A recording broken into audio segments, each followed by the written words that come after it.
I'm going to get some of this flat leaf parsley because I'm making stuffed shells, and this will go good in the filling.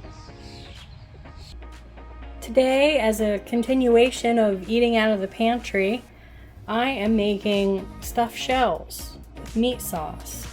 I'm going to use up some ground beef I already have. Onions I already had chopped. They're going to go into that. Sauce.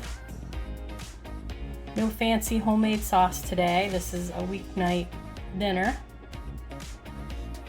And we have fillings for our shells. We have the meat and some things for our sauce mixture here. Garlic and onion and my pre-cooked ground beef. And our water's on to boil for our shells. And I have some oil to spray the crock pot. In our bowl we have our ricotta cheese, 15 ounces, about a half a cup of grated Parmesan, what was left of that little cheese blend, probably maybe a cup, and an egg, and our parsley and some garlic powder. We have our shells boiling, and I'm gonna just do those two al dente so that they're not mushy once they're done in the crock pot.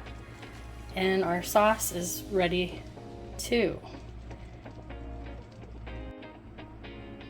There are our shells ready to go. Now I'm going to individually fill these shells with a mixture. Typically I would just put them in a baking dish, but because it's been so hot here, I thought in the afternoon it would be better for a crock pot instead of running the oven. So I've never made them this way. We'll see how they turn out. This is what we have so far. And I'm gonna put another layer of sauce and the shells that are left. Now we have our second layer of shells, and I'm gonna top with sauce, and then I'm gonna let it cook on low, and probably about 40 minutes or so, maybe a half hour before I serve, I'll top it with that other Italian cheese blend. Here are the shells. I just sprinkled the cheese to melt. They're bubbling away. They smell delicious. So we'll put the top on and let that melt. And I also turned it on low because I feel that they're done. We just need to melt the cheese. And I'm just gonna make a simple salad. This lettuce, romaine lettuce, I was gifted. My dad brought it over. And I triple washed it and spun it in the salad spinner. And now we're gonna have salads, and I'm gonna package up in a bag with a paper towel for leftovers. So here are the stuffed shells all done. They smell good. We just have a small salad. And there's Pappy's.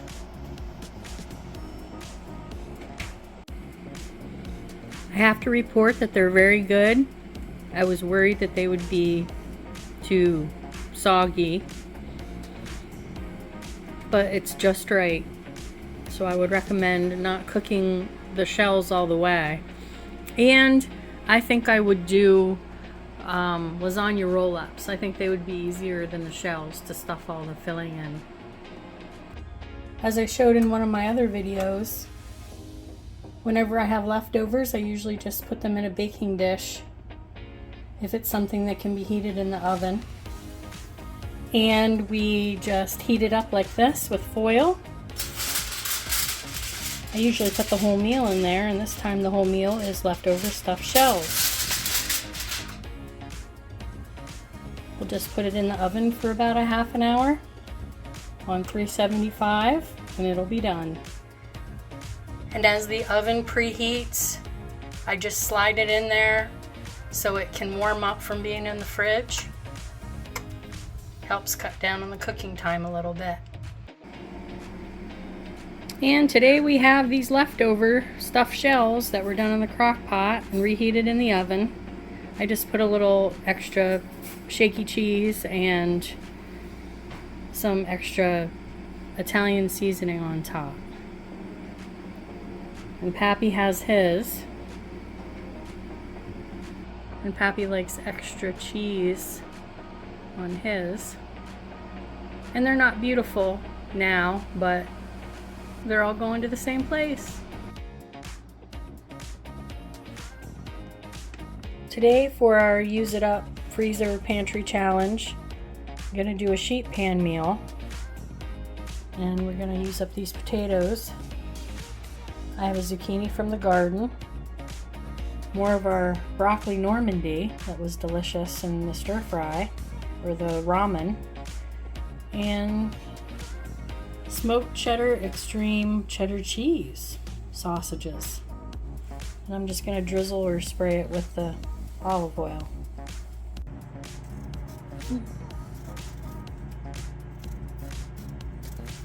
Just get these potatoes peeled up and washed, and I think what I'm going to do is cut them small enough that I don't have to put them in first and let them in there a while. And the vegetables are in the microwave just long enough to get some of the water off of them so we don't have soup on our tray. I think this is small enough.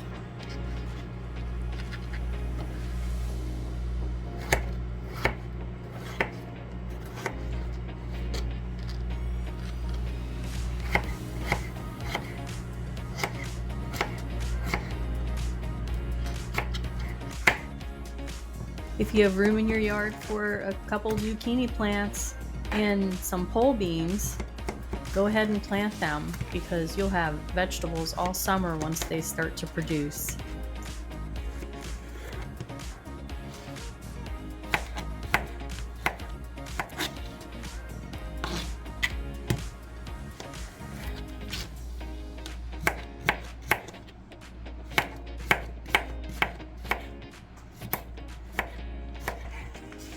And then I'm preheating my oven to 400 while I'm chopping. It should only take about 20 to 30 minutes. Probably have to stir it around a bit. The spray with this organic olive oil spray I have. And then I have Kinder's Buttery Steakhouse seasoning. Do a little sprinkle.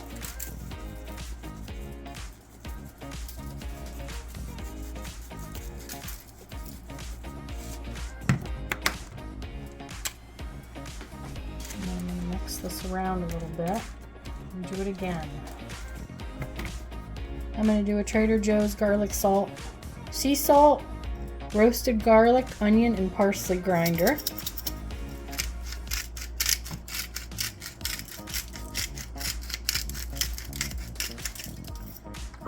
And then a peppercorn medley.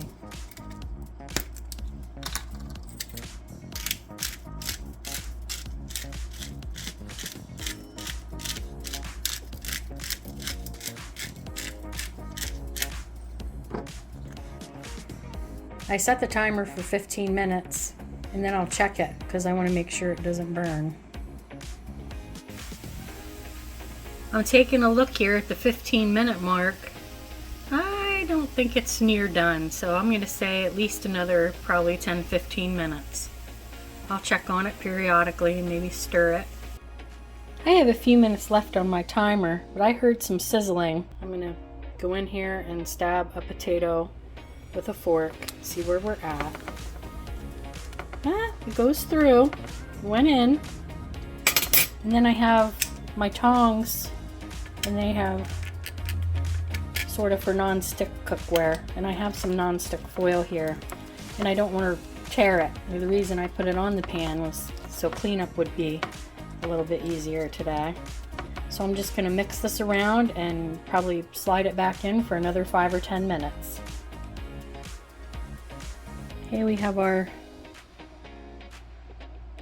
dinner ready.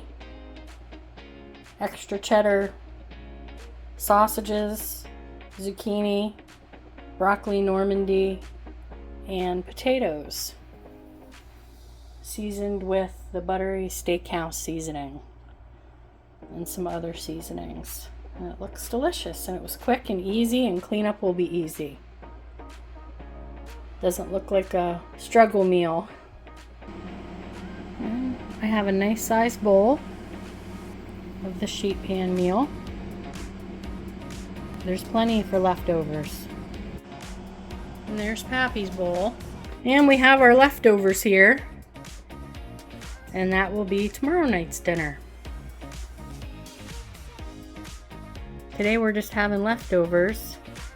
The sheet pan meal, extra cheesy sausages, and some applesauce from the pantry. And then we have Pappy's.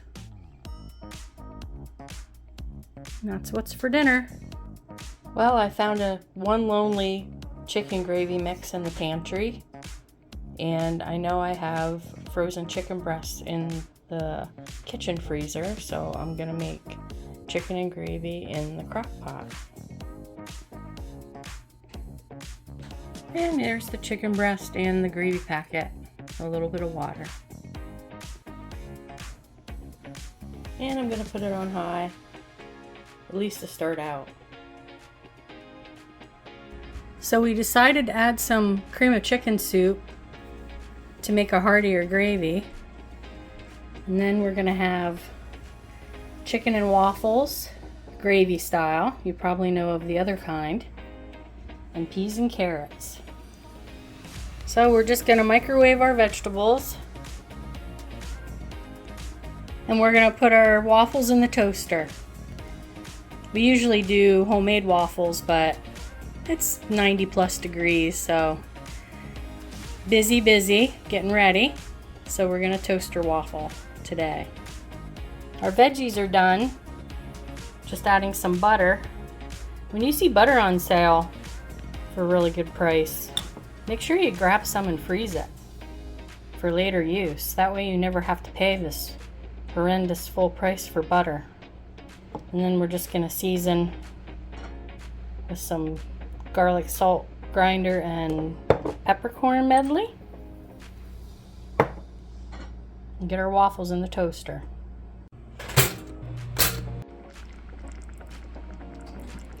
Our chicken is looking juicier now. And I just shredded it up with 2 forks. Looks like plenty for leftovers too.